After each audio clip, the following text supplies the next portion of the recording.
안녕하세요. 삼형제를 키우는 엄마입니다. 저는 마음공부 심리를 2018년도부터 했으니까 9년 정도 하고 있어요.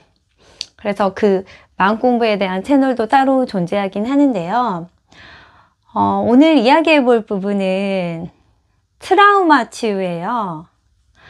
제가 마음공부할 때, 심리에 대해서 공부할 때 가장 먼저 접했던 부분이 내면아이 치유 무의식 정화였어요. 내면아이 치유 무의식 정화가 무엇이냐면요.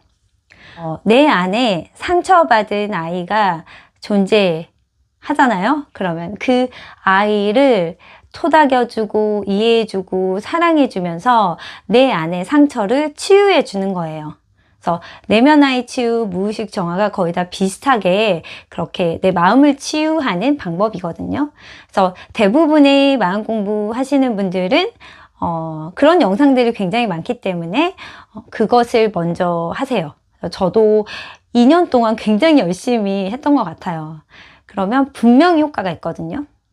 예를 들어서 저희는 살아오면서 항상 비교의 세상에 살게 되잖아요. 그래서 누가 나보다 더 많이 가졌고, 누가 나보다 비주얼적으로 우월하고, 누가 나보다 공부를 잘하고, 뭐 그런 것에 따라서 내 감정이 왔다 갔다 하잖아요. 근데 저는 그렇게 이제 열등감이나 그런 자격지심이 많은 편은 아니었어요. 근데 여러분 아시잖아요. 내가 많은 편이 아니어도 그 도전해야 될 상대들이 계속 오잖아요. 그래서 그런 감정들을 어떻게 상대해야 될지 굉장히 힘들었었거든요. 근데 내면아이 치유 무의식 정화를 한 이후로 뭐 아무런 그런 내 마음의 동요가 없는 거예요. 그리고 이제 저는 아이들을 키우다 보니까 자식 자랑을 하는 엄마들이 있을 경우가 있잖아요. 그러면 이제 그것도 그냥 제가 그냥 넘어가더라고요. 아무렇지도 않아요. 그리고 저희 아이들이 키가 좀 작은 편인데, 엄마들은 자신의 아이의 키가 중요하잖아요. 그래서 저희 아이보다 키 큰 아이들 엄마가 자신의 아이의 키를 걱정하세요. 그래도 아무렇지 않더라고요. 그래서 제가 신기해 보이시기도 할 것 같긴 한데 그냥 뭐 그런가 보다 하고 그렇게 넘어가더라고요. 근데 그게 다 저의 그 마음 공부의 덕이었거든요.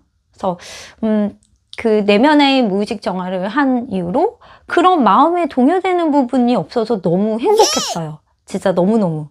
근데 순간순간 제가 가지고 있는 깊은 상처, 트라우마 이런 것들이 나타날 때가 있어요. 더군다나 저는 그런 트라우마를 줬던 분하고 같이 만날 경우가 많거든요.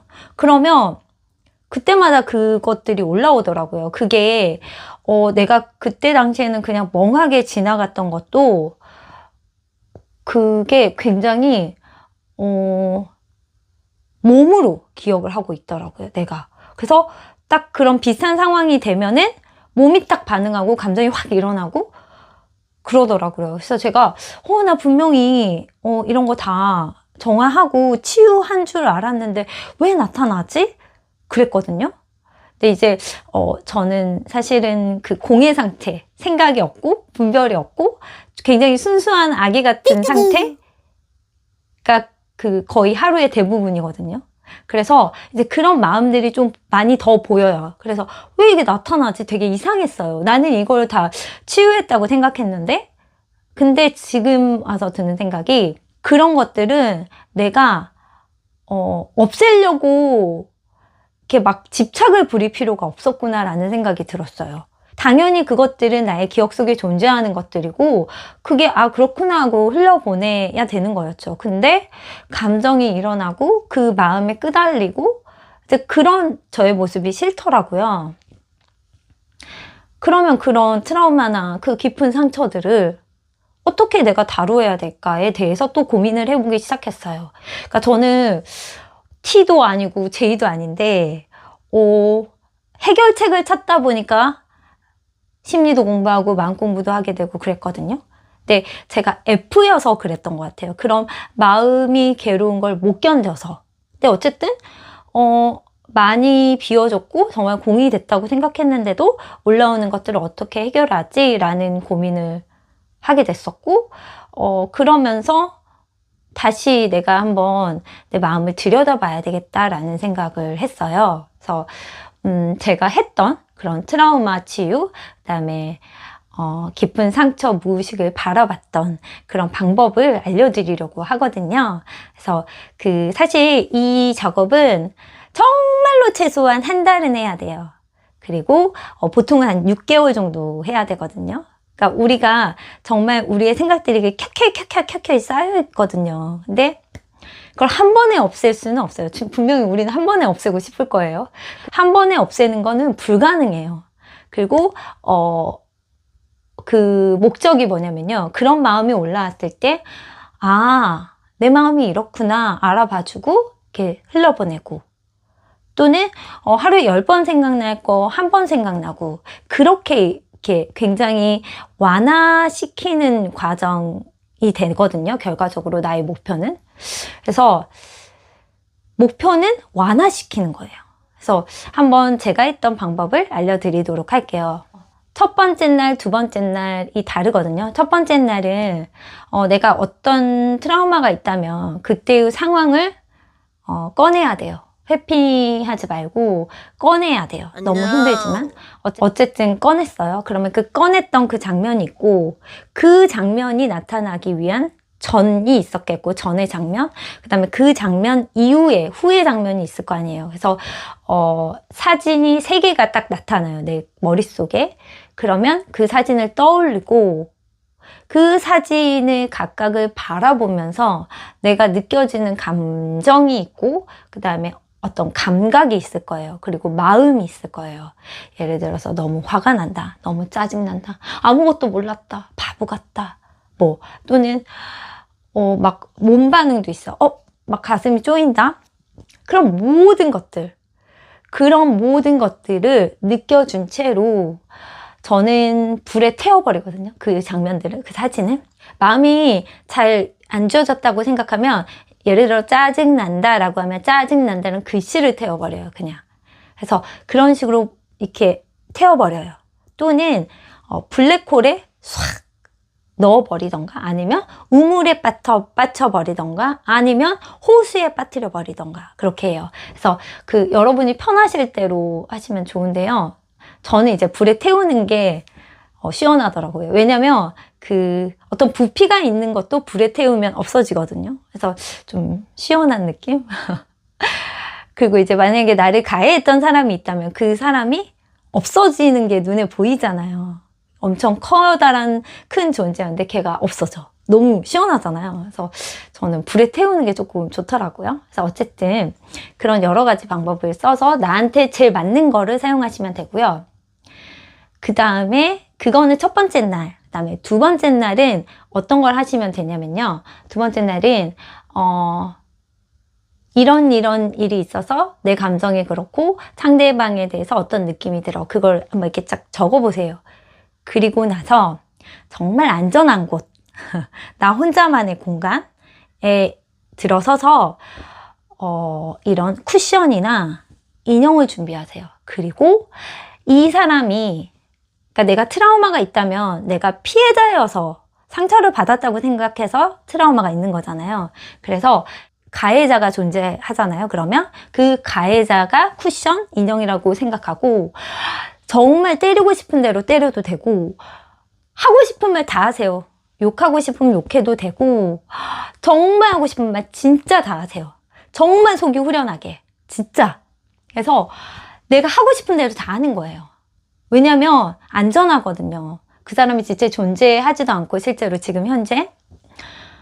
또 다른 사람이 없는 상태에서 하면 굉장히 좋아요. 그래서 어쨌든 안전한 상태에서 그렇게 해주는 거예요. 내 모든 그런 마음들이 풀리도록.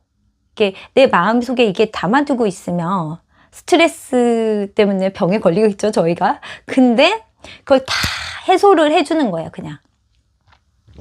그래서 그렇게 다 해소를 해준 다음에 내 마음을 봐요. 시원해졌어요. 그러면 된 거죠.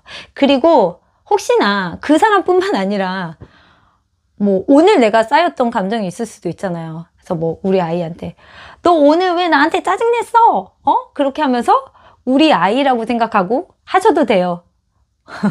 허상이잖아요. 하셔도 돼요. 우리 아이라고 생각하고 그냥 하셔도 돼요. 차라리 그거를 그 마음을 갖고 있다 아이 오면은 화내는 것보다는 훨씬 낫잖아요. 그래서 그런 식으로 소소하게 했던 것도 중간중간에 그 작업을 하셔도 돼요. 그럼 굉장히 마음이 확 시원해지거든요. 근데 어쨌든 그런 식으로 그 상처받았던 걸 샥 해소를 한 다음에 첫 번째 날, 두 번째 날 그런 작업을 하고 끝에 공통적으로 해야 될 것들이 있어요. 내가 내 마음을 비웠잖아요. 시원하게 비웠잖아요. 그 다음에 해야 될 게 뭐냐면요.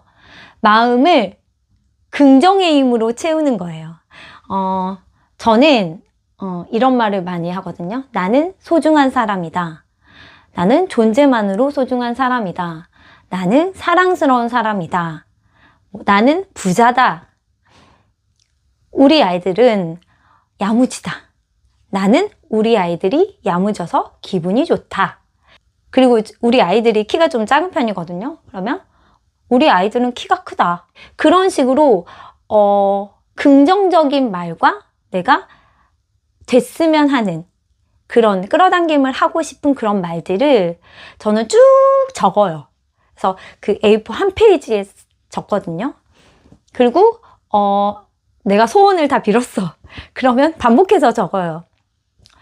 그러면 기분이 되게 나아지거든요. 뭔가 비웠던 걸 채우는 느낌이 들어요. 그래서 우리가 그 시크릿 끌어당김 할 때도 다 비운 다음에 에고를 다 비운 다음에 다시 채우잖아요. 그래서 에고가 많은 사람은 그 시크릿이 이루어지기 힘들다고 하잖아요. 그래서 저는 그 작업을 끝으로 하거든요. 그래서 그때의 주의사항은 뭐냐면요.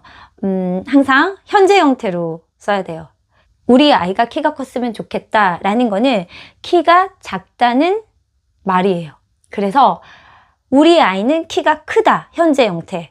그리고 나는 예쁘지 않다, 이렇게 부정 형태도 안 돼요. 나는 예쁘다. 그래서 부정문 안 되고 현재 형태로 사용을 해야 돼요. 그리고 주어는 나여야 돼요. 나는 그렇다. 그리고 이제 그 문장을 쓰면서 그때의 나의 감정, 그 상황에서 나의 감정을 계속 떠올리는 거예요. 나는 부자다. 그러면 내가 부자였을 때 느낌, 그걸 딱 떠올리면서 계속 해주는 거거든요. 그래서 사실 저는 마음 공부하면서 끌어당김을 굉장히 좋아했을 때도 있었고 끌어당김을 너무 싫어할 때도 있었어요. 너무 자기적이기도 했었거든요. 근데 지금은 굉장히 융통성 있고 이렇게 마음이 원활한 상태? 그래서 내가 원하는 거를 바래도 되는 거지. 원하는 걸 끌어당겨도 되는 거지. 그게 더 긍정적이더라고요. 근데 마음 공부하다 보면 이게 다 비워야 된다. 깨달음에 이르려면 그렇게 다 비워야 된다. 막 부처님처럼 되어야 된다. 막 이런 얘기 하거든요. 근데 저는 그 경험을 해봐서 그런지 제가 정말 공해 상태로 지금도 살고 있거든요. 제가 돈을 버는 것도 아니고 그래서 이렇게 뭔가 분별을 하고 생각을 하고 따지고 그렇게 살지 않아요. 그냥 아이를 키우면서 아이들한테 해주고 싶은 것을 하면서 살거든요. 근데 이런 저도 마음이 올라오고 감정이 올라오는 걸 보니 이건 어쩔 수 없는 거구나. 그래서 그냥 그 마음을 바라보고 다루는 거. 그렇게 살아야 된다라고 지금은 생각하고 있어요. 그래서 그런 마음을 다 비우고 막 어떻게 이러면 안 된다 막 이런 것도 아니고 굉장히 자연스럽게 살아가게 되더라고요. 근데 그 모든 과정을 거치니까 그렇게 되더라고요. 여러분도 혹시나 마음의 깊은 상처, 트라우마 때문에 고통을 받고 계시다면 제가 추천드린 방법을 꼭 한번 사용해 보셨으면 좋겠어요. 그리고 마음 공부를 안 해보시거나 심리를 잘 모르시는 분들은 이걸 어떻게 해야 될지 모르시잖아요. 그래서 리플을 달아주시면 제가 알려드리기도 하고 가이드를 해드리기도 할 테니까 리플을 달아주시길 바랄게요. 그래서 여기까지 제가 드리고 싶은 말이었습니다. 영상이 도움되셨다면 구독과 좋아요를 눌러주세요. 그럼 시청해주셔서 감사합니다.